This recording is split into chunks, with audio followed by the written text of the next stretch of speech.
Mon mari a dit à notre conseillère conjugale devant moi qu'il m'avait épousé suite à un pari avec ses amis pour voir combien de temps il pourrait tolérer une femme, laide. Le cabinet du docteur Amelia Crawford avait un éclairage tamisé et des chaises confortables censées faciliter les conversations difficiles. Mais rien n'aurait pu me préparer à ce que Derrick a dit lorsqu'elle lui a demandé d'expliquer pourquoi il avait été si distant pendant nos 3 ans de mariage. Il s'est adossé dans le fauteuil en cuir en face de moi, a croisé les bras et a souri avant de parler. Je l'ai épousé suite à un pari avec mes copains de fac. Ils m'ont mis au défi de voir combien de temps je pourrais supporter d'être marié à quelqu'un de laid. Le pari portait sur 5 ans. J'en ai fait 3, donc j'ai dépassé la moitié du chemin honnêtement, je suis assez fier de moi d'avoir tenu aussi longtemps. Sa voix ne trahissait aucune honte, aucune hésitation, juste une cruauté décontractée, comme s'il discutait de la pluie et du beau temps. Le stylo du docteur Crawford s'est arrêté de bouger sur son bloc-notes, et elle a fixé Derrick, la bouche légèrement bée. J'ai senti mon estomac se nouer et mes mains ont commencé à trembler si fort que j'ai dû agripper les accoudoirs de ma chaise pour me stabiliser. Derrick a remarqué ma réaction et son sourire s'est élargi. Ne sois pas si choquée, Véronica. Tu devais bien te douter que quelque chose ne tournait pas rond. Personne n'épouse quelqu'un qui ressemble à ce que tu es sans une arrière-pensée. Je veux dire, allez. Tu ne gagnes pas exactement de concours de beauté. Il a fait un geste dédaigneux vers moi. Le docteur Crawford a enfin retrouvé la parole, et sa voix était tranchante et professionnelle. Monsieur Brennan, ce que vous venez de dire est profondément cruel et inapproprié. Cet endroit est censé être un espace sûr pour que les 2 partenaires travaillent sur leur mariage, pas une plateforme pour de la violence psychologique. Derrick a haussé les épaules et a sorti son téléphone. Ce n'est pas de la violence si c'est vrai, et j'ai la preuve que tout ceci était prévu dès le début. Vous voulez voir le groupe de discussion? Il a commencé à faire défiler son téléphone alors que je restais figé sur ma chaise, incapable de réaliser ce qui se passait. Le docteur Crawford s'est penché en avant, son expression passant de la neutralité professionnelle à une colère visible. Rangez ce téléphone, monsieur Brennan. Nous devons aborder ce que vous venez de révéler. Comprenez-vous la gravité de ce que vous admettez? Vous avez conclu un contrat de mariage sous de faux prétextes à des fins de pari. C'est une fraude. C'est de la manipulation émotionnelle. C'est de la maltraitance. Derrick a ri, et ce son m'a donné la chair de poule. Ce n'est pas une fraude. Je n'ai jamais menti sur mon envie de l'épouser. Je n'ai juste pas expliqué pourquoi je voulais l'épouser. Il y a une différence. Et honnêtement, elle devrait être reconnaissante. Sans ce pari, personne ne l'aurait épousée. Je lui ai rendu service. Il m'a regardé directement pour la première fois depuis sa confession. Tu as eu 3 ans de mariage avec quelqu'un qui n'est pas du tout dans ta catégorie. Tu devrais me remercier pour cette œuvre de charité. J'ai enfin retrouvé ma voix, bien qu'elle soit tremblante et faible. Tu m'as dit que tu m'aimais. Tu m'as demandé en mariage. Tu as organisé notre mariage. Tu as prononcé des vœux devant nos familles. Tout cela était faux. Derrick a fait défiler son téléphone et a tourné l'écran vers le docteur Crawford. Voyez par vous-même. C'est le groupe de discussion avec mes frères de fraternité. Nous avons fait le pari pendant ma dernière année d'université. Le docteur Crawford a pris le téléphone de Derrick avec hésitation, et son visage a pâli en lisant les messages. Sa voix était tendue lorsqu'elle a parlé. Monsieur Brennan, ces messages sont la preuve d'une fraude émotionnelle préméditée. Vous et vos amis avez élaboré des plans détaillés pour tromper Madame Brennan afin qu'elle vous épouse dans le cadre d'un arrangement de jeu d'argent avec un paiement monétaire. Les messages font référence à des stratégies spécifiques pour maintenir la tromperie et à des discussions sur votre capacité à tenir les 5 années complètes. Elle a rendu le téléphone à Derrick avec un dégoût visible. Je mets fin à cette séance de conseil immédiatement. Ce n'est pas une situation qui peut être traitée par une thérapie de couple. Madame Brennan, je vous recommande vivement de consulter un avocat spécialisé en divorce dès que possible. Ce que votre mari a révélé constitue un motif d'annulation fondé sur la fraude et potentiellement des accusations de fraude criminelle selon les lois de votre État. Derrick s'est levé et a empoché son téléphone. Peu importe. J'en ai fini de faire semblant de toute façon. 3 ans, c'était assez long pour prouver mon point de vue. Mes copains ont déjà versé le premier versement du pari le mois dernier quand j'ai atteint la barre des 3 ans. Si nous arrivons à 5, j'obtiens la somme totale. Mais honnêtement, je ne pense pas pouvoir faire 2 ans de plus. La regarder tous les jours est épuisant. Il s'est dirigé vers la porte sans se retourner vers moi. Je vais loger chez Justine. Tu peux garder l'appartement. Considère cela comme un cadeau de départ pour avoir été une si bonne joueuse dans tout ça. La porte s'est refermée derrière Derrick et je suis restée assise dans le cabinet du docteur Crawford, incapable de bouger ou de parler. Tout mon corps était engourdi, et mon esprit ne parvenait pas à assimiler ce qui venait de se passer. 3 ans de ma vie, 3 ans de ce que je pensais être de l'amour, un partenariat et la construction d'un avenir ensemble, et tout cela n'avait été qu'une blague cruelle pour son divertissement et son profit. Le docteur Crawford a rapproché sa chaise de la mienne, et sa voix était douce lorsqu'elle a parlé. Véronica, j'ai besoin que vous m'écoutiez attentivement. Ce qui vient de se passer n'est pas de votre faute. Le comportement de Derrick est abusif, et son aveu concernant le pari est un motif pour une action en justice sérieuse. Mais pour l'instant, je dois m'assurer que vous allez bien. Avez-vous de la famille ou des amis que vous pouvez appeler? Quelqu'un qui peut venir vous chercher et rester avec vous ce soir? J'ai secoué la tête parce que la vérité est que j'avais changé au cours des 3 dernières années. Derrick m'avait progressivement convaincu de passer moins de temps avec mes amis d'université, m'avait découragé de rester proche de ma sœur et avait fait des commentaires sur le fait que mes parents étaient trop intrusifs. Je m'étais éloigné de tous ceux qui tenaient à moi parce que Derrick disait que notre mariage devait être notre priorité. Je comprenais maintenant que cet isolement faisait partie de sa stratégie, s'assurant que je n'aurais aucun système de soutien lorsque la vérité éclaterait enfin. Je n'ai plus vraiment de proches dans le coin, ma voix sonnait creux. Le docteur Crawford a sorti son téléphone et a passé un appel. J'appelle ma collègue spécialisée dans les traumatismes et les abus. Elle a des disponibilités ce soir et je veux que vous la voyiez aujourd'hui, pas la semaine prochaine. Ce genre de révélation peut déclencher une crise psychologique grave et vous avez besoin d'un soutien immédiat. Je suis resté dans le cabinet du docteur Crawford pendant encore 20 minutes pendant qu'elle s'arrangeait pour que je voie le docteur Sophia Laurent, une psychologue qui travaillait 3 étages plus bas dans le même bâtiment. Le docteur Crawford ne m'a pas laissé seul pendant ce temps, restant à mes côtés et me touchant occasionnellement l'épaule pour me rappeler que j'étais toujours présente dans la réalité. Elle a annulé son rendez-vous suivant et m'a accompagné personnellement au cabinet du docteur Laurent, expliquant la situation à voix basse à la réceptionniste. Le docteur Laurent était une femme d'une 50aine d'années aux yeux chaleureux et à la présence calme qui me faisait me sentir un peu moins comme si je me noyais. Elle m'a conduite dans son bureau et nous nous sommes assises dans des fauteuils face à face, sans bureau entre nous. Véronica, le docteur Crawford m'a informé de ce qui s'est passé lors de votre séance de couple aujourd'hui. Je veux que vous sachiez que ce que vous vivez en ce moment est un état de choc, ce qui est une réponse normale à ce genre de trahison. Votre mari a admis avoir construit l'intégralité de votre mariage dans le cadre d'un pari avec ses amis. Ce n'est pas seulement de l'infidélité ou des problèmes conjugaux classiques. C'est une tromperie systémique et de la violence psychologique. Ce dont j'ai besoin de votre part en ce moment, c'est de l'honnêteté sur ce que vous ressentez et si vous avez des pensées d'autodestruction. La question m'a surprise car je n'en étais pas encore arrivé là dans l'assimilation de ce qui s'était passé. Non, je ne pense pas à me faire du mal. J'essaie juste de comprendre comment je n'ai pas vu ça. Comment ai-je pu ne pas savoir pendant 3 ans que mon mariage était faux? Le docteur Laurent s'est penché légèrement en avant. C'est une réaction courante chez les personnes qui ont subi ce niveau de tromperie. Vous dirigez le blâme vers l'intérieur, remettant en question votre propre perception et votre jugement. Mais j'ai besoin que vous compreniez une chose cruciale, vous n'avez pas manqué de voir la vérité. Derrick a activement travaillé pour vous la cacher. La tromperie exige des efforts et de la planification. La personne trompée n'est pas fautive d'avoir fait confiance à quelqu'un qui prétendait l'aimer. C'est un comportement humain normal. Ce qu'a fait Derrick construire une escroquerie élaborée à long terme pour de l'argent et du divertissement, c'est pathologique. Elle a sorti un bloc-notes.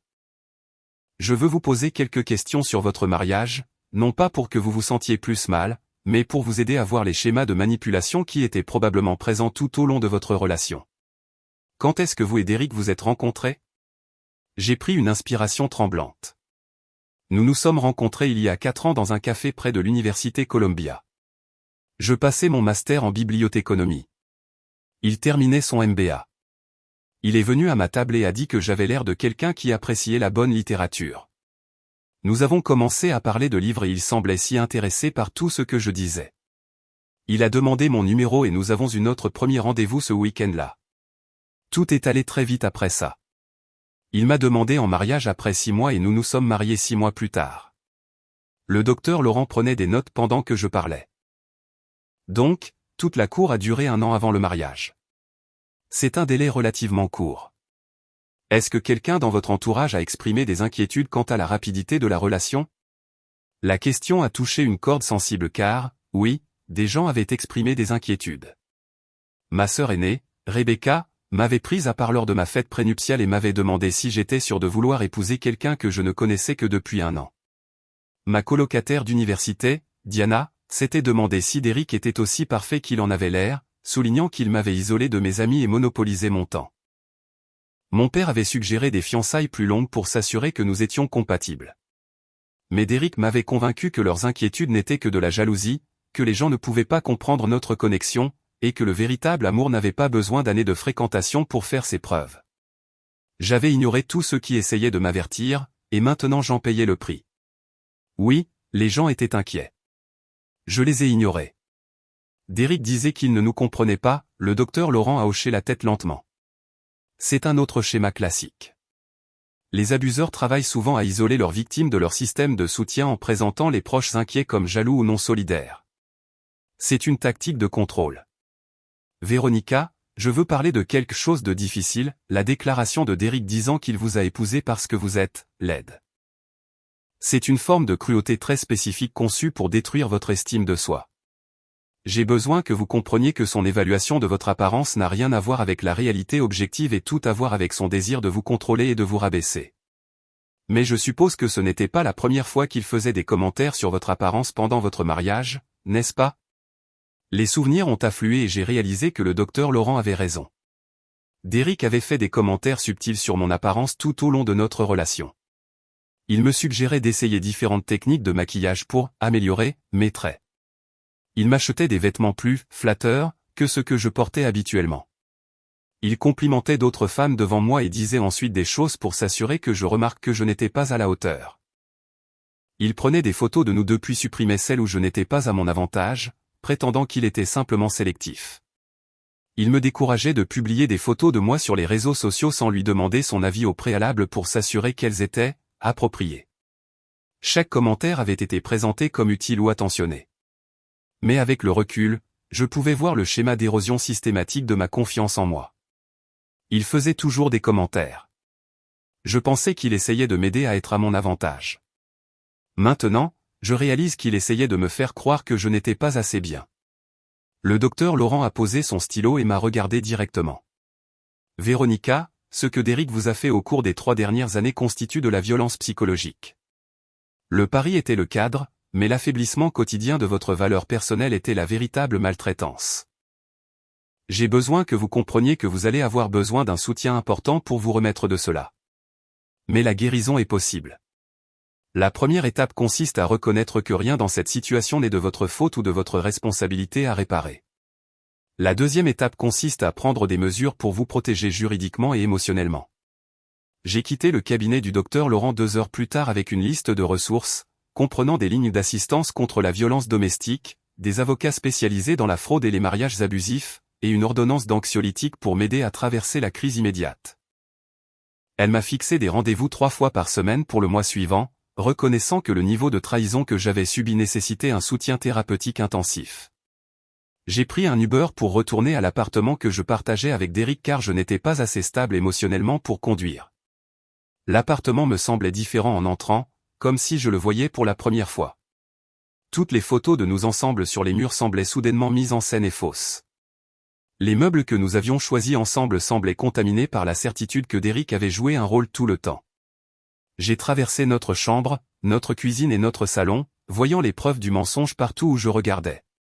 Mon téléphone a vibré avec un message texte de Derrick, « Je passe demain chercher mes affaires. N'essaie pas de m'arrêter. Tu as eu 3 ans de mariage avec moi. C'est plus que ce que tu méritais.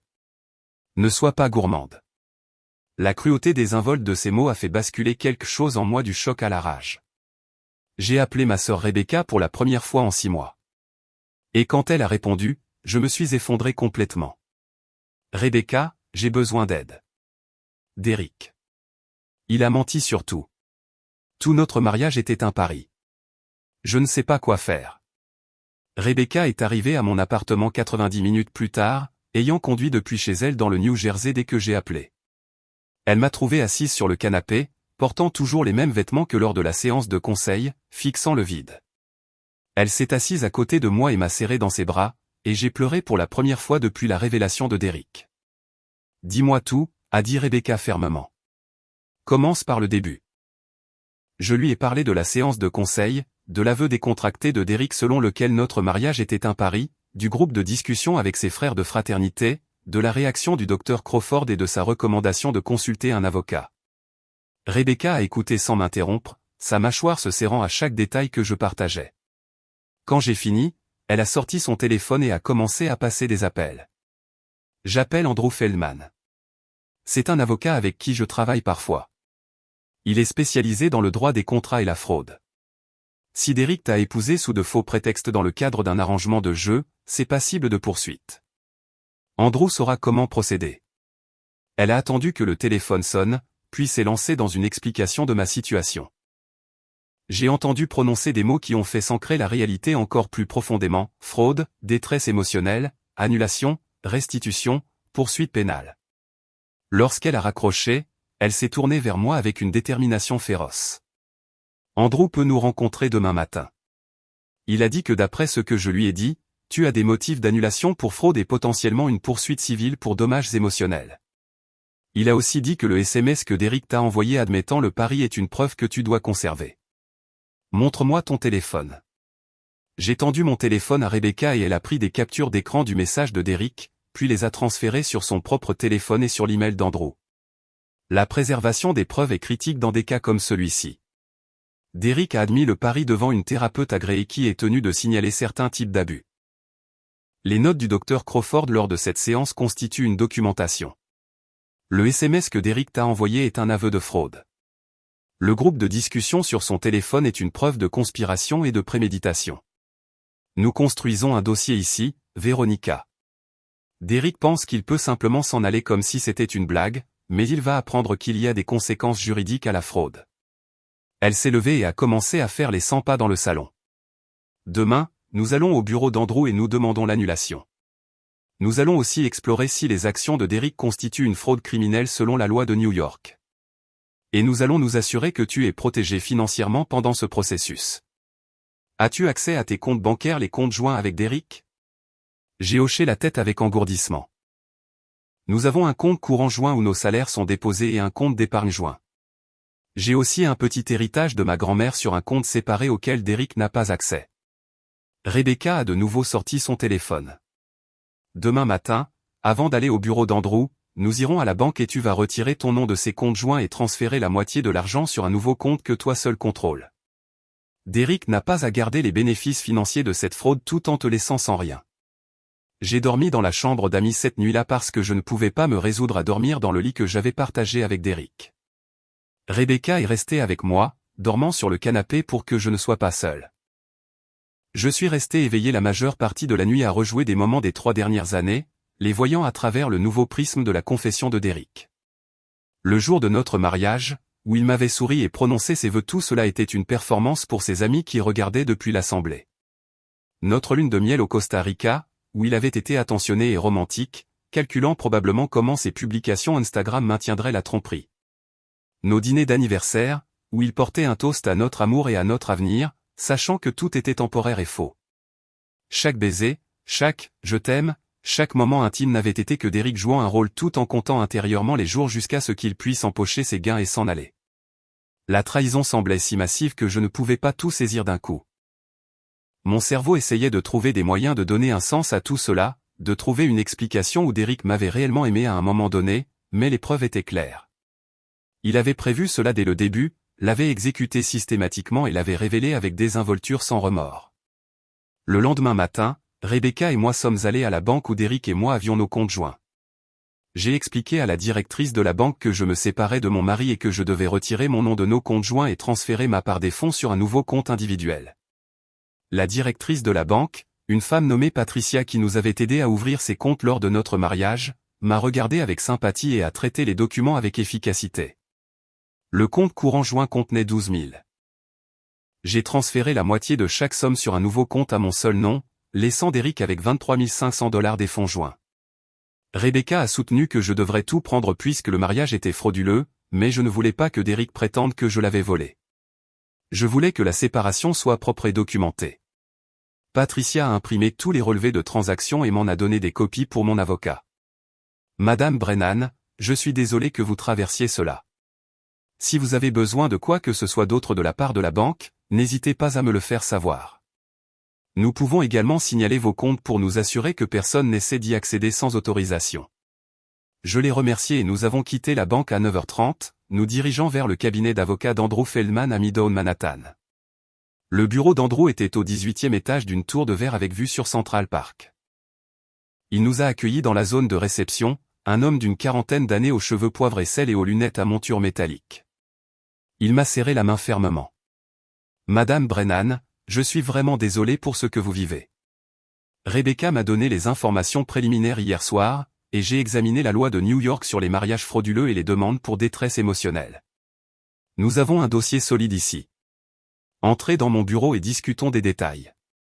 Nous nous sommes assis dans la salle de conférence d'Andrew, et je lui ai raconté tout ce qui s'était passé dans le cabinet du docteur Crawford, y compris les mots exacts de Derek sur le pari et son aveu que cela avait été prévu pendant l'université. Andrew a pris des notes détaillées et a posé des questions de clarification sur la chronologie de notre relation, les arrangements financiers pendant notre mariage et le comportement de Derek tout au long de celui-ci. Madame Brennan, ce qu'a fait Derek répond à la définition juridique de la fraude. Il vous a incité à conclure un contrat de mariage sous de faux prétextes, en dissimulant spécifiquement ses véritables motivations pour le mariage. À New York, c'est un motif d'annulation, ce qui rendrait le mariage nul comme s'il n'avait jamais existé légalement. C'est différent du divorce, qui dissout un mariage valide. Une annulation fondée sur la fraude signifie que le mariage était invalide dès le départ. Andrew a affiché des documents sur son ordinateur portable. Nous allons également explorer une poursuite civile pour infliction intentionnelle de détresse émotionnelle. Les actions de Derek étaient extrêmes et outrageantes, destinées à causer un préjudice émotionnel grave, et elles y ont réussi. Le fait qu'il l'ait admis devant une thérapeute agréée qui l'a consigné nous donne d'excellentes preuves. Le message texte qu'il vous a envoyé par la suite admettant le pari est une preuve supplémentaire. Et si nous pouvons avoir accès au groupe de discussion que Derek a montré au docteur Crawford, c'est une preuve de conspiration et de préméditation. Il a tourné l'écran de son ordinateur vers moi, montrant un modèle de document juridique. Je vais déposer la demande d'annulation aujourd'hui. Je vais également envoyer une lettre à l'avocat de Derek pour l'informer de notre intention de réclamer des dommages-intérêts civils. La loi de New York permet une compensation dans les cas où un conjoint a été frauduleusement incité au mariage. Le fait que de l'argent soit impliqué dans le pari rend cela encore plus clair. Derek a bénéficié financièrement de vous avoir trompé. C'est passible de poursuite. Rebecca s'est penchée en avant. Et pour les poursuites pénales? Est-ce que Derek peut être poursuivi pour fraude? Andrew a hoché la tête lentement. C'est plus compliqué. New York a des lois contre la fraude, mais elles s'appliquent généralement à la fraude financière plutôt qu'à la fraude relationnelle. Cependant, si nous pouvons démontrer que Derek a reçu de l'argent comme résultat direct du fait d'avoir trompé Veronica pour l'épouser, il pourrait y avoir des motifs pour des accusations de fraude criminelle. Les paiements du pari que Derek a reçus de ses amis pourraient être considérés comme le produit d'une fraude. Je vais consulter un collègue spécialisé en droit pénal pour voir si nous pouvons poursuivre sous cet angle. Au minimum, nous pouvons signaler cela au bureau du procureur et les laisser décider s'ils veulent enquêter. Il m'a regardé directement. Madame Brennan, j'ai besoin que vous compreniez que ce processus sera difficile. Derek va probablement engager un avocat qui essaiera de minimiser ce qui s'est passé ou prétendra que le pari n'était qu'une blague qu'il ne prenait pas au sérieux. Nous devons être prêts à ce qu'il attaque votre crédibilité ou prétende que vous étiez au courant du pari depuis le début. C'est pourquoi la documentation est critique. Les notes de la thérapeute, les messages textes, toute autre preuve que vous pouvez rassembler sur la tromperie de Derek et la manière systématique dont il vous a dénigré tout au long du mariage, tout cela construit notre dossier. J'ai hoché la tête, sentant la détermination remplacer une partie du choc. Je veux me battre. Je veux que Derek subisse les conséquences de ce qu'il a fait. Il ne peut pas simplement détruire la vie de quelqu'un pour se divertir et s'en aller sans avoir de compte à rendre. Andrew a passé les 2 heures suivantes avec Rebecca et moi, rédigeant la demande d'annulation et décrivant le cas civil pour détresse émotionnelle. Il a posé des questions détaillées sur le comportement de Derek pendant notre mariage, cherchant spécifiquement des schémas de violence psychologique allant au-delà du pari lui-même.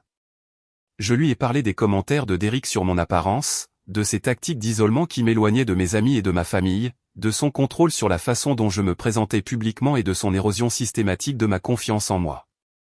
Andrew a tout consigné, expliquant que l'établissement d'un schéma de maltraitance renforçait notre dossier pour les dommages-intérêts liés à la détresse émotionnelle. Madame Brennan, d'après ce que vous décrivez, Derrick ne vous a pas seulement épousé suite à un pari. Il a activement abusé de vous émotionnellement tout au long du mariage pour maintenir la tromperie et affirmer son pouvoir sur vous. C'est significatif pour notre dossier. Cela montre un préjudice délibéré et continu plutôt qu'une mauvaise décision ponctuelle. Il a imprimé la demande d'annulation et me l'a fait relire avant de la déposer. Le document détaillait l'incitation frauduleuse de Derrick, le pari avec ses frères de fraternité, son aveu devant le docteur Crawford et les preuves étayant nos réclamations.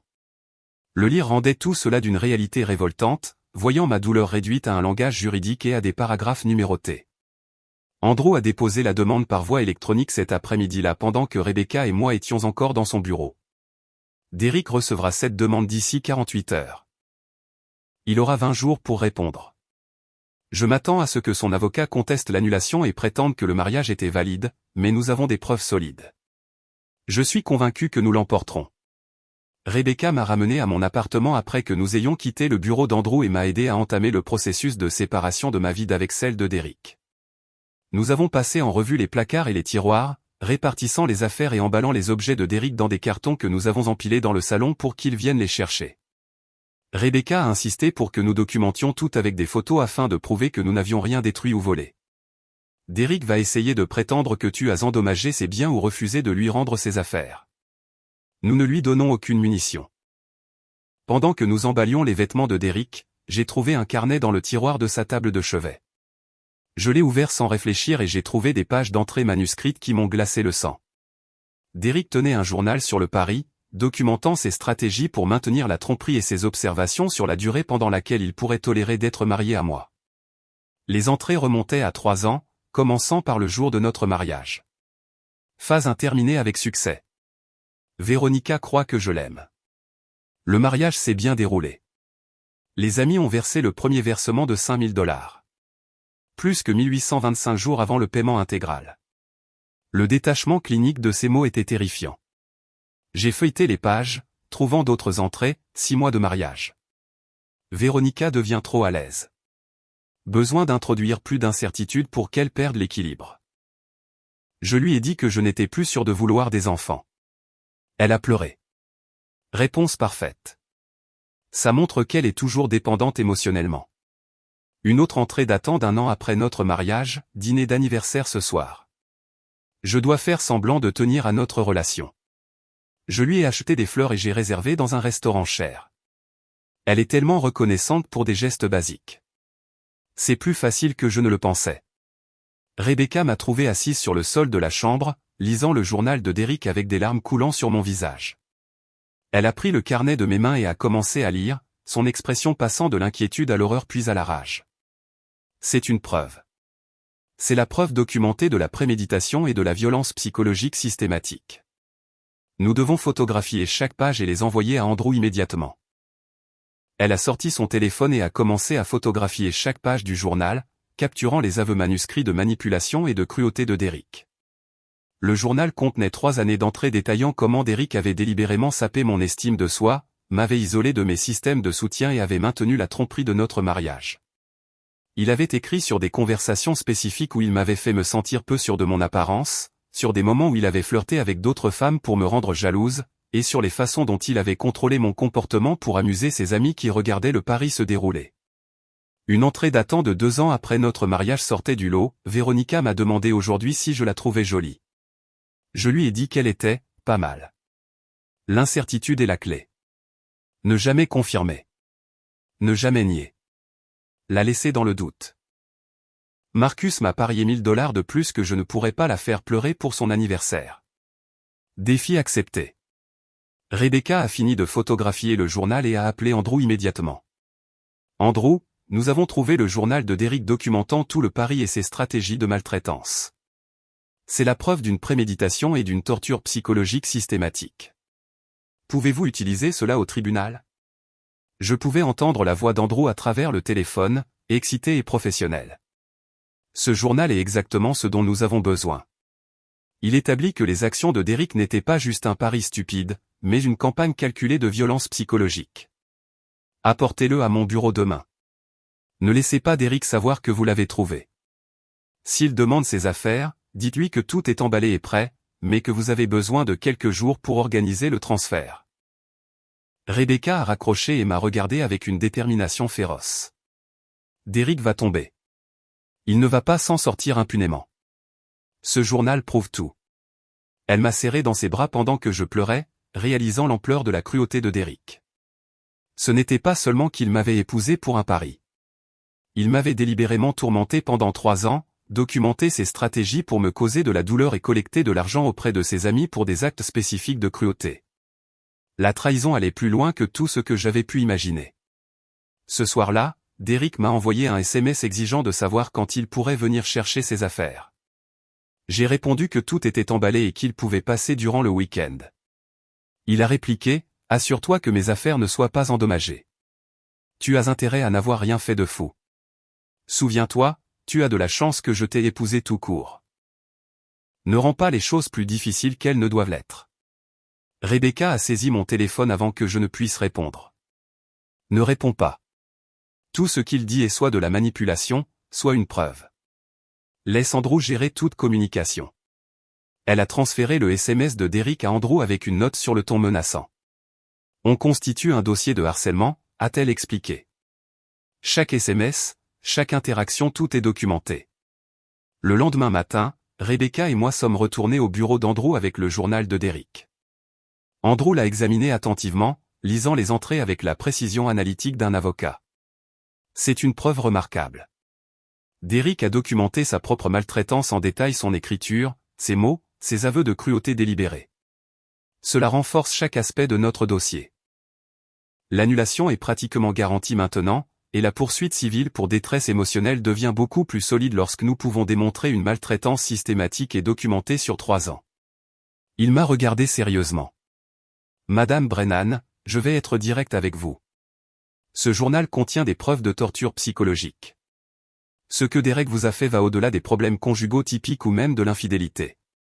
Il a conçu une campagne pour détruire votre estime de soi, vous isoler de tout soutien et maintenir son pouvoir sur vous. C'est une maltraitance que certains professionnels considéreraient comme équivalente à la violence physique en termes de préjudice psychologique. Je veux que vous compreniez que poursuivre une action en justice est votre choix, mais vous avez tout à fait le droit de réclamer des dommages et intérêts maximaux pour ce qu'il a fait. J'ai senti quelque chose changer en moi, la colère remplaçant le choc et le chagrin. Je veux tout poursuivre. L'annulation, la poursuite civile, des accusations criminelles si possible. Derek a planifié cela pendant des années, l'a exécuté systématiquement et a documenté sa cruauté. Il pensait être malin en tenant ce journal. Maintenant, ce sera la preuve qui le détruira. Andrew a modifié la demande d'annulation pour y inclure des références au journal de Derek comme preuve de fraude et de maltraitance. Il a également rédigé une plainte au civil pour infliction intentionnelle de détresse émotionnelle, réclamant 500 000 $ de dommages compensatoires et 2 millions de $ de dommages punitifs. Le chiffre m'a choqué, mais Andrew a expliqué son raisonnement. Les dommages punitifs sont conçus pour punir une conduite particulièrement odieuse et décourager des comportements similaires. Les actions de Derek étaient calculées, cruelles et conçues pour causer un préjudice psychologique maximal tout en tirant un bénéfice financier. Les tribunaux ont accordé d'importants dommages punitifs dans des cas avec bien moins de preuves de préméditation. Nous demandons un montant qui envoie le message que ce comportement est inacceptable et a des conséquences graves. Il a déposé la plainte au civil cet après-midi-là. Derek faisait désormais face à 2 actions en justice distinctes, l'annulation de notre mariage basée sur la fraude et des dommages civils pour détresse émotionnelle. Andrew a expliqué que les affaires avanceraient sur des voies parallèles, l'annulation se résolvant probablement plus rapidement que la poursuite civile. Derek devra répondre aux 2 plaintes. Son avocat essaiera probablement de conclure un accord pour éviter la publicité et les frais d'un procès, mais si Derek veut se battre, nous sommes prêts à porter les 2 affaires devant les tribunaux. Les preuves que nous avons sont extrêmement solides. Rebecca a fait le nécessaire pour que je puisse prendre un congé de mon travail de bibliothécaire à la bibliothèque publique de New York. Ma superviseure, Linda Baxter, s'est montrée compréhensive lorsque Rebecca lui a expliqué que je traversais un divorce traumatisant et que j'avais besoin de temps pour me concentrer sur ma santé et ma situation juridique. Linda a approuvé 2 mois de congés payés et m'a dit que mon poste m'attendrait quand je serais prête à revenir. J'ai passé la semaine suivante dans un brouillard de séances de thérapie avec le docteur Laurent, de consultations avec Andrew au sujet des affaires juridiques et de longues conversations avec Rebecca sur la reconstruction de ma vie. Le docteur Laurent a travaillé avec moi sur le traitement du traumatisme de la trahison de Derek, m'aidant à comprendre que mon incapacité à voir la vérité n'était pas un échec personnel, mais une réaction normale face à quelqu'un d'expert en tromperie. Véronica, vous vivez ce que les psychologues appellent un traumatisme de trahison. Votre cerveau lutte pour concilier la version de Derek que vous pensiez connaître avec la réalité de ce qu'il était réellement. Cette dissonance cognitive provoque une profonde détresse psychologique. Le rétablissement exige d'accepter que vous avez été trompé par quelqu'un qui cherchait délibérément à vous tromper. Ce n'est pas la même chose que d'être stupide ou naïve. C'est être victime d'une fraude. Elle m'a donné comme devoir d'écrire les moments de mon mariage où je m'étais senti confuse ou manipulée, des moments où les paroles de Derek ne correspondaient pas à ses actes, et des cas où j'avais remis en question mes propres perceptions parce que Derek insistait sur le fait que j'avais tort. L'exercice était douloureux mais révélateur. J'ai documenté des dizaines d'occasions où Derek m'avait fait douter de ma réalité, toujours de manière subtile, paraissant bienveillant mais érodant en fait ma confiance. Un souvenir ressortait. J'avais mentionné à Derek que je voulais prendre un cours de photographie parce que j'avais aimé la photographie à l'université. Il avait répondu en disant que la photographie était un passe-temps coûteux que nous ne pouvions pas nous permettre pour le moment, et qu'au demeurant, je n'étais probablement pas assez doué pour que cela en vaille la peine.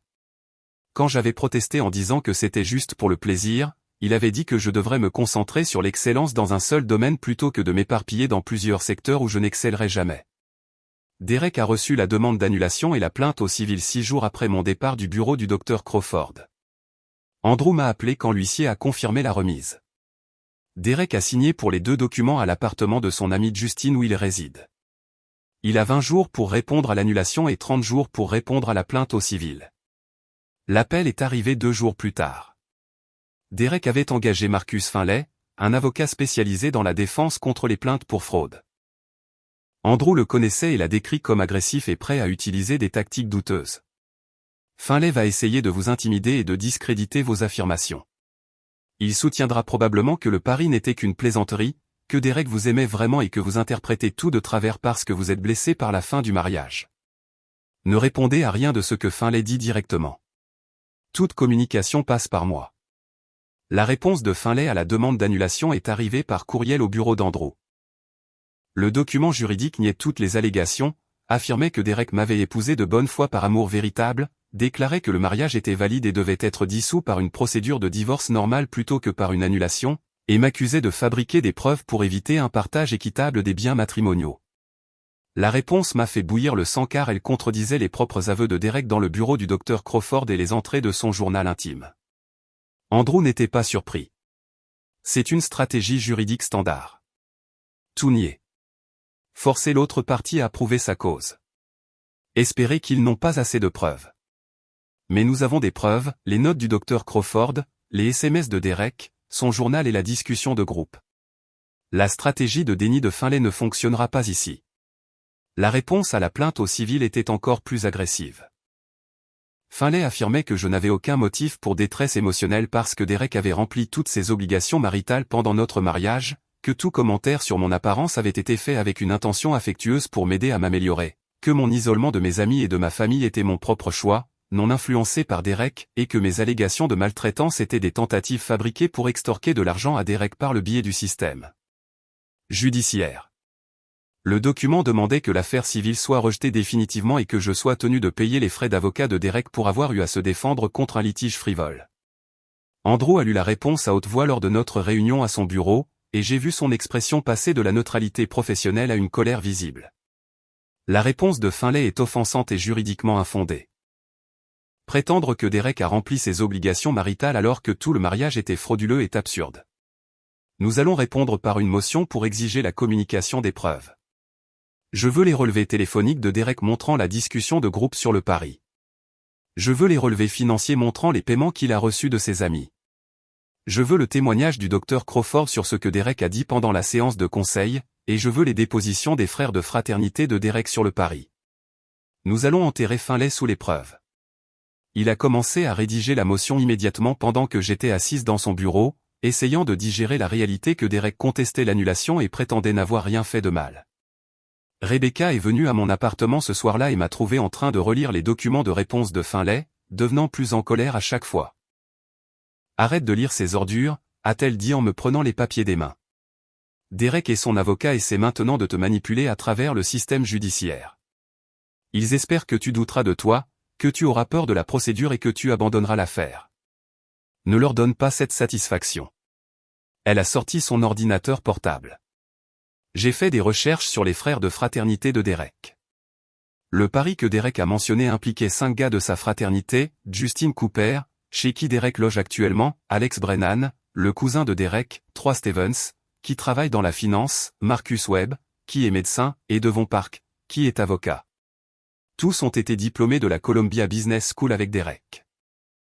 Ils réussissent tous professionnellement, sont mariés ou fiancés, actifs sur les réseaux sociaux, et ils ont tous largement documenté le pari sur les réseaux sociaux au cours des 3 dernières années. Elle a tourné son ordinateur vers moi, montrant des publications Instagram, des mises à jour Facebook et des feeds Twitter des amis de Derek. Les messages étaient codés, mais évidents si l'on savait quoi chercher. Une photo de notre jour de mariage portait la légende, la patience et la persévérance portent leurs fruits. Le jeu à long terme commence maintenant. Un message de notre premier anniversaire, un de fait, il en reste 4. Les batailles les plus dures en valent la peine. Une photo de groupe du mois dernier après que Derek a atteint la barre des 3 ans, 60% terminé. Je n'ai jamais douté de toi une seconde. Récupère ton prix. Rebecca avait fait des captures d'écran de centaines de publications sur les réseaux sociaux documentant le pari en temps réel. C'est une preuve qui peut être utilisée au tribunal, a expliqué Rebecca.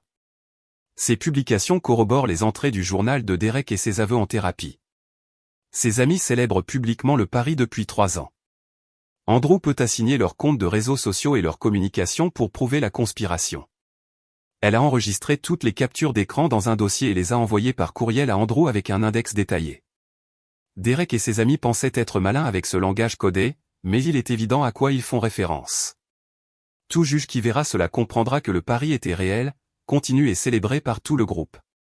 J'ai ressenti une vague de gratitude pour le plaidoyer acharné de ma sœur. Alors que je traitais mon traumatisme et essayais de survivre chaque jour, Rebecca avait construit notre dossier, tout documenté et s'était assuré que Derek ne puisse pas échapper aux conséquences. Merci de te battre pour moi quand je peux à peine me battre pour moi-même, ai-je dit, la voix brisée. Rebecca m'a serré fort dans ses bras. C'est ce que font les sœurs. Et Derek va apprendre que te détruire signifie avoir affaire à moi. Il a choisi la mauvaise famille à qui s'en prendre. La phase de communication des preuves pour les 2 affaires a commencé 2 semaines plus tard. Andrew a déposé des motions pour contraindre Derek à produire ses relevés téléphoniques, ses états financiers et ses communications avec ses frères de fraternité. Finlay a combattu chaque demande, affirmant qu'elle violait la vie privée de Derek et n'était pas pertinente pour les questions juridiques.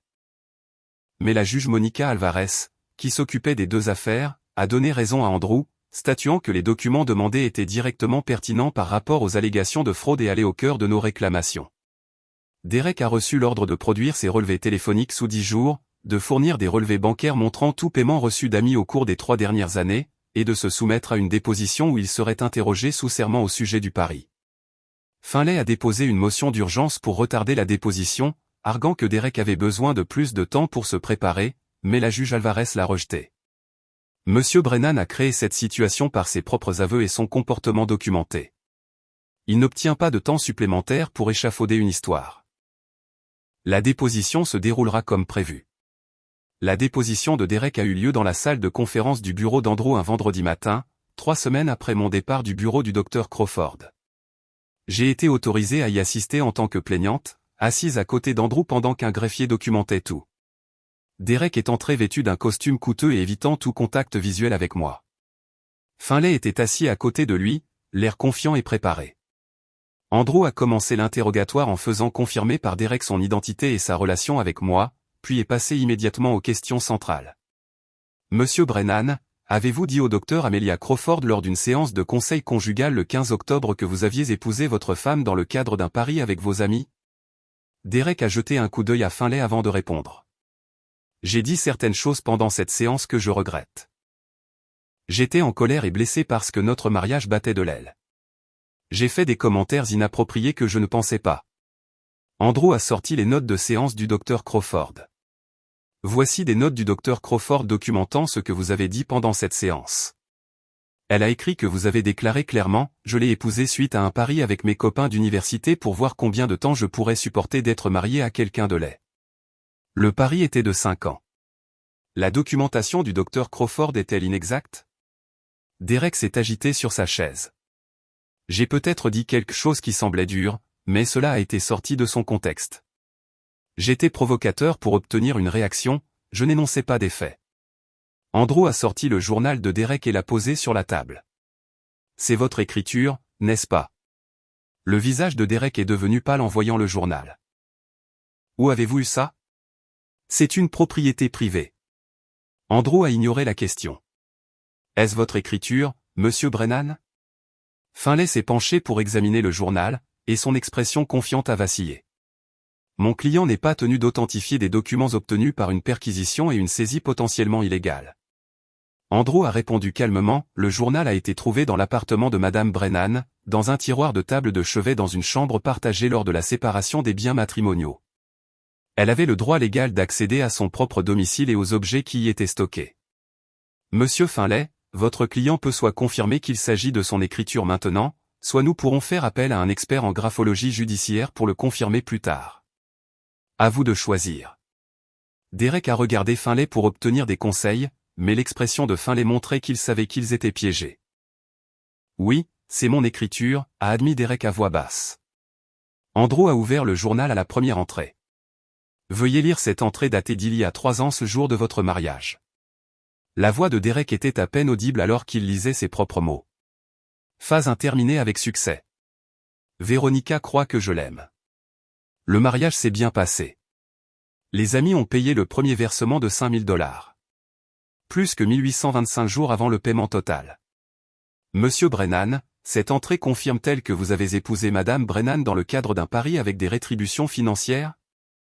Derek n'a pas répondu immédiatement. Finlay a posé sa main sur le bras de Derek et s'est penché pour lui chuchoter quelque chose. Après une consultation à voix basse qui a duré plus d'1 minute, Derek a répondu « J'invoque mon droit au 5e amendement contre l'auto-incrimination et je refuse de répondre à cette question. » L'expression d'Andrew n'a pas changé, mais je pouvais sentir sa satisfaction. Derek invoquant le 5e amendement équivalait à un aveu. Passons à une autre entrée. Celle-ci datait de 6 mois après le début de votre mariage. Il a tourné vers une page que Rebecca avait marquée. Veuillez lire cette entrée, monsieur Brennan. Derek a lu à contre-cœur. Dîner d'anniversaire ce soir. Je dois faire semblant de tenir à notre relation. Je lui ai acheté des fleurs et j'ai réservé dans un restaurant cher. Elle est si reconnaissante pour des gestes de base. C'est plus facile que je ne le pensais. Andrew a continué à interroger Derek sur des entrées spécifiques du journal, sur son SMS admettant le pari après la séance de conseil, et sur les publications de ses amis sur les réseaux sociaux célébrant les étapes du pari. Derek a invoqué ses droits au 5e amendement à plusieurs reprises, refusant de répondre aux questions qui confirmeraient la fraude. Finlay paraissait de plus en plus mal à l'aise au fur et à mesure que la déposition progressait, réalisant que les aveux documentés de son client rendaient la défense de l'affaire presque impossible. Andrew a conclu la déposition après 2 heures. Monsieur Brennan, nous allons assigner les témoignages de vos frères de fraternité concernant le pari et les paiements que vous avez reçus. Nous allons faire déposer le Dr Crawford sur ce que vous avez dit pendant la séance de conseil. Nous allons présenter votre journal et vos SMS à la juge Alvarez. Vous avez un choix à faire. Vous pouvez continuer à vous battre et faire face à un procès où tout cela deviendra de notoriété publique, ou vous pouvez négocier un accord qui résout à la fois l'annulation et l'affaire civile. Discutez-en avec votre avocat et faites-le moi savoir dans les 48 heures. Derek et Finlay ont quitté la déposition sans me parler. Andrew s'est tourné vers moi avec une expression satisfaite. Cela s'est mieux passé que je ne l'espérais. Le fait que Derek invoque le 5e amendement de manière répétée indique à la juge Alvarez qu'il a quelque chose à cacher. Combiné à son journal et aux autres preuves, nous avons un dossier accablant. Finlay le sait aussi. Je m'attends à recevoir une offre de règlement d'ici la fin de la semaine. Il avait raison. 3 jours plus tard, Finlay a envoyé une proposition de règlement à Andrew. Derek accepterait l'annulation, reconnaissant que le mariage a été induit par la fraude. Il paierait 250 000 $ de dommages et intérêts pour détresse émotionnelle. Il signerait un accord de non-divulgation l'empêchant de discuter de l'affaire publiquement, et il renoncerait à toute réclamation sur les biens matrimoniaux ou à une pension alimentaire. Andrew m'a transmis la proposition avec son analyse. C'est une offre substantielle, mais je pense que nous pouvons négocier des dommages et intérêts plus élevés.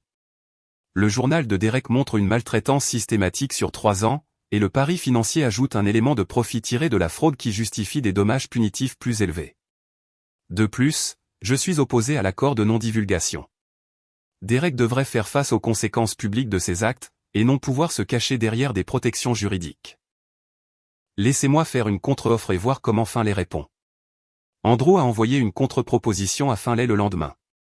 L'annulation serait accordée avec des conclusions de fraude. Derek paierait 750 000 de dommages compensatoires et 500 000 $ de dommages punitifs. Il n'y aurait pas d'accord de non-divulgation, permettant aux deux parties de discuter publiquement de l'affaire. Derek fournirait des excuses écrites reconnaissant sa fraude et ses abus, et Derek serait tenu de suivre un conseil obligatoire pour comportement abusif. Finlay a répondu dans les 24 heures en rejetant la contre-offre. Son courriel à Andrew était direct, « Mon client estime que vos demandes sont excessives et punitives au-delà de ce que les preuves soutiennent. » Les entrées du journal sont sorties de leur contexte. Les publications de ses amis sur les réseaux sociaux sont ambiguës et ne constituent pas une preuve de conspiration. Nous sommes prêts à aller au procès si Madame Brennan refuse d'accepter des conditions de règlement raisonnables. Monsieur Brennan a des ressources et est prêt à défendre cette cause vigoureusement. Andrew m'a montré la réponse de Finlay et m'a expliqué ce que cela signifiait. Finlay essaie de vous effrayer pour que vous acceptiez le règlement inférieur en menaçant d'un procès long et coûteux. Mais voici la réalité, Derek ne veut pas que cela aille jusqu'au procès. Un procès signifie que toutes les preuves deviennent publiques. Les entrées de son journal seront lues en audience publique. Ses amis seront appelés à témoigner au sujet du pari et des paiements. Le docteur Crawford témoignera de ce qu'il a admis pendant les séances de conseil. La réputation de Derek sera détruite. Finlay le sait. Il bluffe, espérant que vous signerez la première. J'ai pensé aux entrées du journal de Derek, sa cruauté désinvolte, ses abus systématiques et les 3 années de ma vie qu'il avait volées pour le divertissement et le profit. Je ne signerai pas, suivez son bluff. Dites à Finlay que nous irons au procès à moins que Derek n'accepte notre contre-offre. Andrew a souri. C'est exactement ce que j'espérais que tu dirais. Je répondrai à Finlay aujourd'hui et je planifierai les dépositions des frères de la fraternité de Derek. Une fois qu'ils commenceront à recevoir des citations à comparaître et qu'ils réaliseront qu'ils pourraient être responsables en tant que co-conspirateurs dans la fraude, ils feront pression sur Derek pour qu'il parvienne à un accord. Les dépositions des amis de Derek ont commencé 2 semaines plus tard. Justin Cooper, chez qui Derek logeait, a été le premier déposant. Andrew l'a interrogé sur le pari, les paiements que Derek avait reçus et les publications sur les réseaux sociaux célébrant les étapes importantes. Justin a essayé de tout minimiser, affirmant que le pari n'était qu'une plaisanterie prise trop au sérieux, que les paiements étaient des prêts et non des gains, et que les publications sur les réseaux sociaux étaient sarcastiques et non littérales. Mais quand Andrew a montré à Justin ses propres publications Instagram avec des légendes faisant clairement référence au pari, et des relevés financiers montrant des paiements de 5 000 $ de Justin à Derek après le mariage et après la marque des 3 ans, la version de Justin s'est effondrée. Monsieur Cooper, vous avez payé 10 000 $ à Derek Brennan sur 3 ans, correspondant aux étapes d'un pari sur la durée de son mariage avec Madame Brennan. C'est une conspiration en vue de commettre une fraude. Vous pourriez être nommé co-défendeur dans l'affaire civile. Êtes-vous sûr de vouloir continuer à prétendre qu'il ne s'agissait que d'une blague? Le visage de Justin est devenu pâle. Il a regardé son propre avocat, un jeune associé qu'il avait accompagné à la déposition, semblant peu préparé à un tel niveau d'exposition juridique. Après une consultation à voix basse, Justin a changé son témoignage. D'accord, il y avait un pari. Ça a commencé à l'université. Derek a dit qu'il pourrait épouser une fille laide pour de l'argent. On pensait tous que c'était drôle. Personne ne pensait qu'il le ferait vraiment. Quand il a rencontré Véronica et qu'il a décidé d'aller jusqu'au bout, on a rendu ça officiel. On a mis de l'argent dans une cagnotte. Derek recevrait 5 000 de plus à 3 ans, et 40 000 $ s'il atteignait 5 ans. C'était censé être un divertissement. On ne pensait pas que ça ferait de mal à quelqu'un. Andrew a documenté l'aveu de Justine en détail, puis est passé à l'adversaire suivant. Alex Brennan, le cousin de Derrick, a été déposé ensuite et a corroboré le témoignage de Justine sur le pari et la structure des paiements. 3 Stevens, Marcus Webb et Devon Park ont été déposés au cours de la semaine suivante, et chacun d'eux a confirmé les faits essentiels. Le pari était réel. Il impliquait des sommes d'argent importantes, et tous les 5 avaient participé à sa planification et à son financement. Devon Park, qui était lui-même avocat, semblait être celui qui comprenait le mieux l'exposition juridique. Au cours de sa déposition, il a admis que la participation au pari avait été éthiquement contestable et peut-être illégale, et a exprimé des regrets pour son implication. Avec le recul, je vois à quel point c'était cruel envers Madame Brennan. À l'époque, nous rationalisions cela comme un divertissement inoffensif. Derrick disait que Veronica ne le découvrirait jamais. Nous n'avons pas pris en compte les dommages psychologiques que nous causions. Je prends la responsabilité de ma part dans cette affaire, et je suis prêt à témoigner honnêtement sur ce qui s'est passé. Andrew a compilé les 5 dépositions dans un document complet démontrant la conspiration, la préméditation et la fraude systématique s'étendant sur 4 ans, du pari initial jusqu'au présent.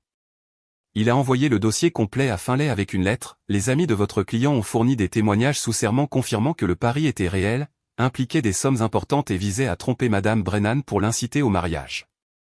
Votre défense selon laquelle le pari était une blague ou a été sorti de son contexte n'est plus viable. Nous disposons de preuves accablantes de fraude. Je suis prêt à ajouter les 5 co-conspirateurs comme défendeurs dans l'affaire civile si nous allons au procès. Cela deviendra une affaire à fort retentissement impliquant fraude, conspiration et abus émotionnels. Je vous recommande vivement de conseiller à votre client d'accepter nos conditions de règlement. Finlay a appelé Andrew 2 jours plus tard, demandant une réunion pour discuter d'un accord. Andrew, Rebecca et moi avons rencontré Finlay et Derrick dans une salle de conférence neutre dans un immeuble de bureau du centre-ville. Derrick avait l'air terrible, il avait perdu du poids et avait des cernes sous les yeux. Il a évité de me regarder pendant toute la réunion. Finlay a commencé par reconnaître la force de nos preuves. Mon client reconnaît que les dépositions de ses amis ont compliqué sa défense. Il est prêt à discuter de conditions de règlement révisées pour éviter le procès. Cependant, il soutient que Madame Brennan n'a pas subi de préjudice dans la mesure revendiquée et que les dommages-intérêts punitifs de $500 000 sont excessifs. Andrew a répondu froidement. Votre client a systématiquement abusé de ma cliente pendant 3 ans dans le cadre d'un stratagème frauduleux visant à collecter de l'argent auprès de ses amis. Il a documenté ses abus dans un journal. Il a admis la fraude devant un thérapeute. Ses amis ont témoigné sous serment au sujet de la conspiration. Les preuves soutiennent des dommages-intérêts bien au-delà de ce que nous demandons. Au contraire, nous nous montrons généreux en proposant un règlement à $750 000 au total alors que nous pourrions réclamer plusieurs millions au procès. Il a sorti un document. J'ai préparé une plainte amendée ajoutant les 5 co-conspirateurs comme défendeurs. Si M. Brennan n'accepte pas nos conditions, je déposerai cette plainte la semaine prochaine. Justine Cooper, Alex Brennan, 3 Stevens, Marcus Webb et Devon Park seront tous nommés défendeurs dans une affaire de conspiration civile. Leurs réputations professionnelles seront détruites. Est-ce ce que votre client souhaite? Derrick a fini par parler, la voix vaincue. J'accepterai vos conditions de règlement, toutes. L'annulation, les $750 000 de dommages-intérêts, l'absence d'accord de confidentialité, les excuses écrites, les séances de conseil obligatoires. Je veux juste que ce soit fini. Il m'a regardé pour la première fois. Je suis désolé, Veronica. Ce que j'ai fait est impardonnable. Je t'ai détruite pour le divertissement et l'argent. Je ne m'attends pas à ce que tu acceptes mes excuses. J'ai juste besoin que tu saches que je reconnais que ce que j'ai fait était mal.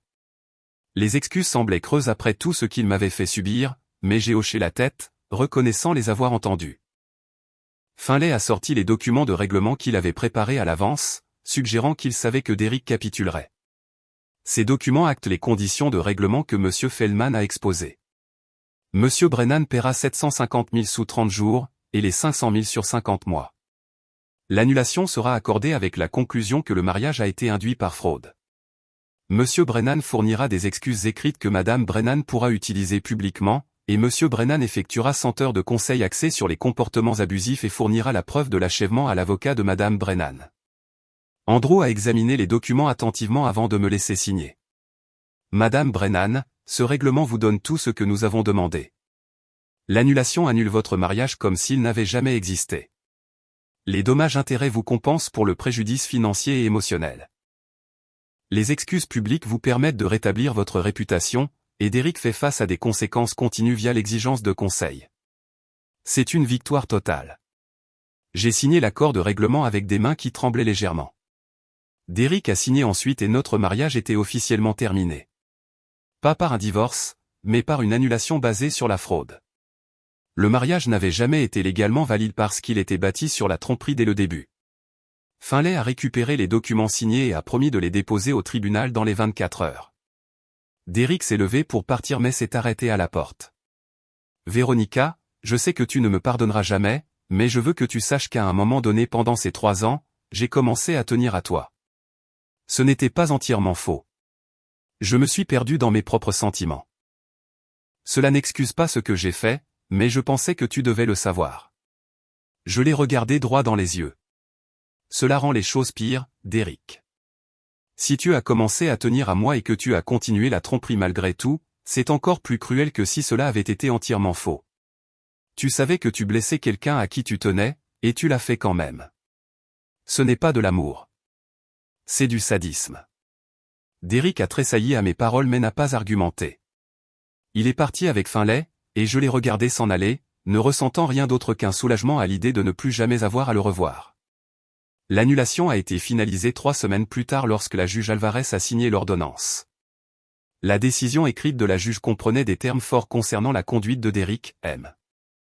Brennan s'est livré à une fraude systématique, à la tromperie et à des abus émotionnels sur une période de plusieurs années pour un gain financier personnel. Ces actions représentent une violation profonde de la confiance maritale et de la décence humaine fondamentale. L'annulation est accordée avec la conclusion que le mariage était nul ab initio en raison d'une incitation frauduleuse. Monsieur Brennan est condamné à payer 750 000 $ de dommages-intérêts comme spécifié dans l'accord de règlement et à suivre des séances de conseil obligatoires pour comportement abusif. Derek a payé les premiers 250 000 $ dans le délai requis de 30 jours.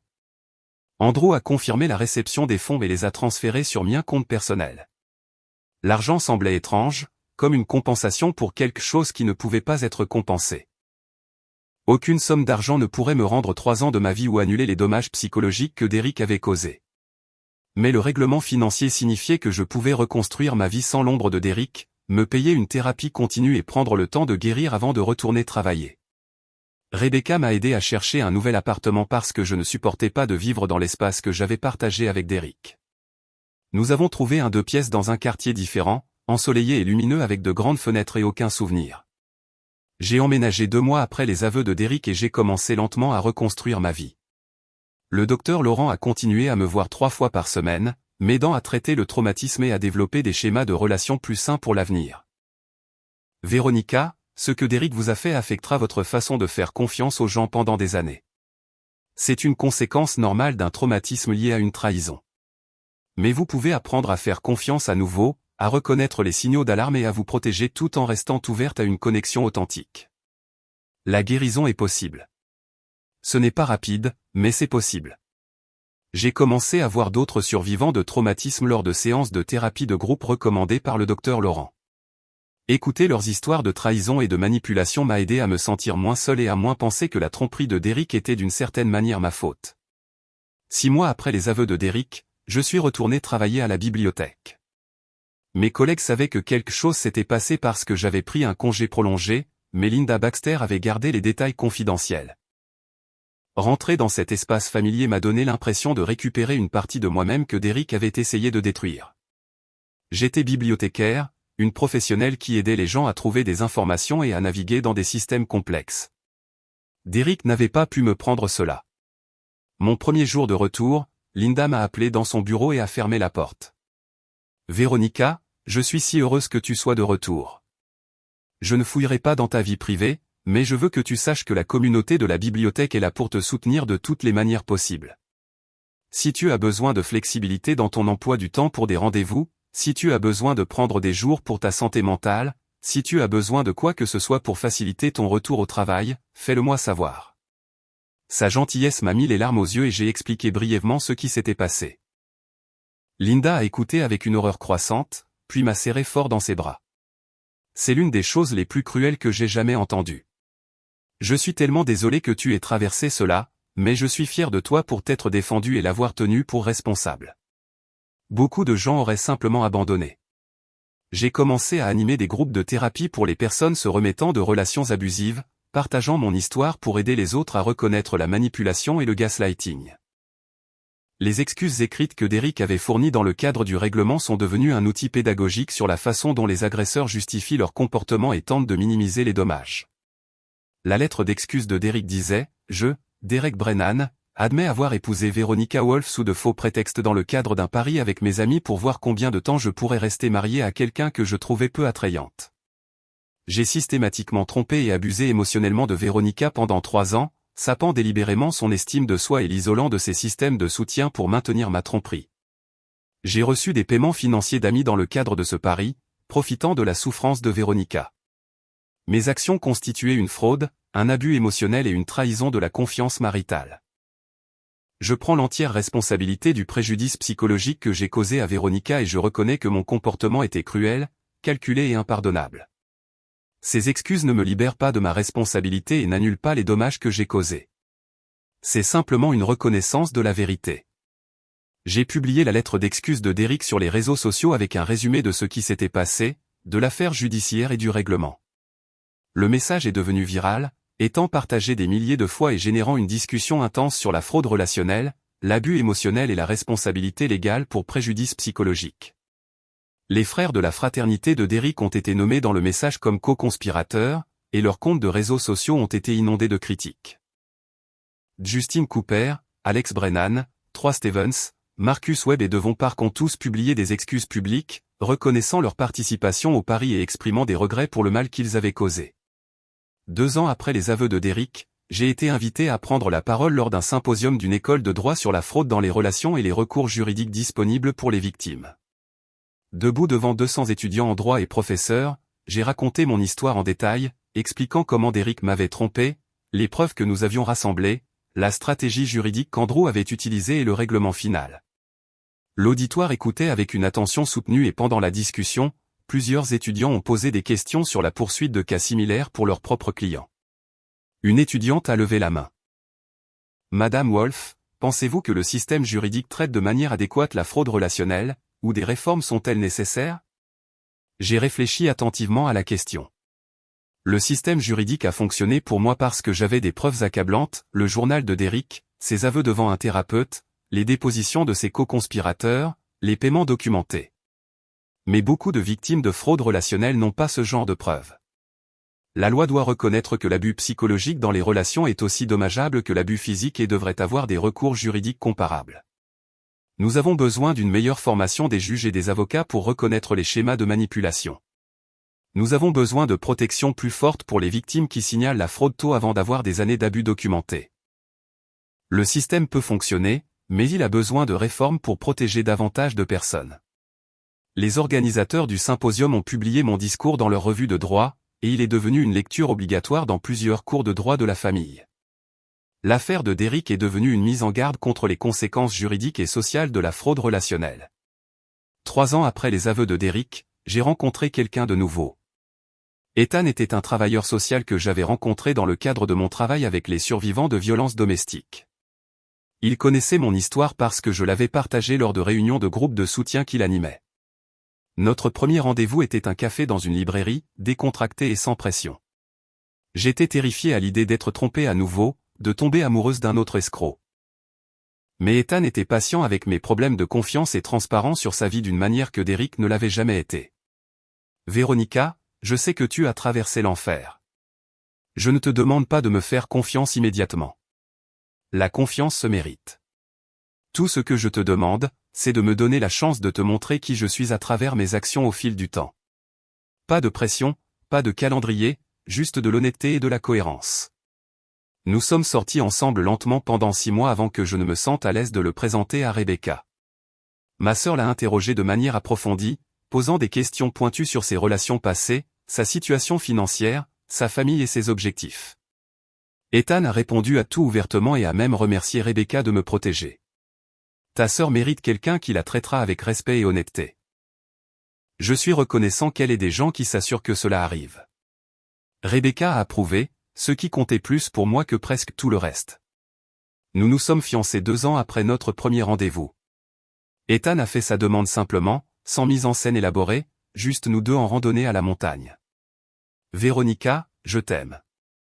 Je te vois pas comme un projet ou un pari ou quoi que ce soit d'autre que la personne extraordinaire que tu es. Veux-tu m'épouser? J'ai dit oui. 5 ans après les aveux de Derek, Ethan et moi nous sommes mariés lors d'une petite cérémonie avec seulement la famille proche et les amis. Rebecca était ma demoiselle d'honneur. Linda Baxter de la bibliothèque était présente. Le docteur Laurent est venu en tant qu'invité, étant passé de thérapeute à ami après des années de travail ensemble. Andrew Feldman était présent avec sa femme, fier de me voir reconstruire ma vie si complètement. Le mariage était tout ce que mon premier mariage n'était pas, authentique, joyeux, bâti sur la vérité et le respect mutuel. Pendant nos vœux, j'ai promis à Ethan l'honnêteté, la transparence et un véritable partenariat.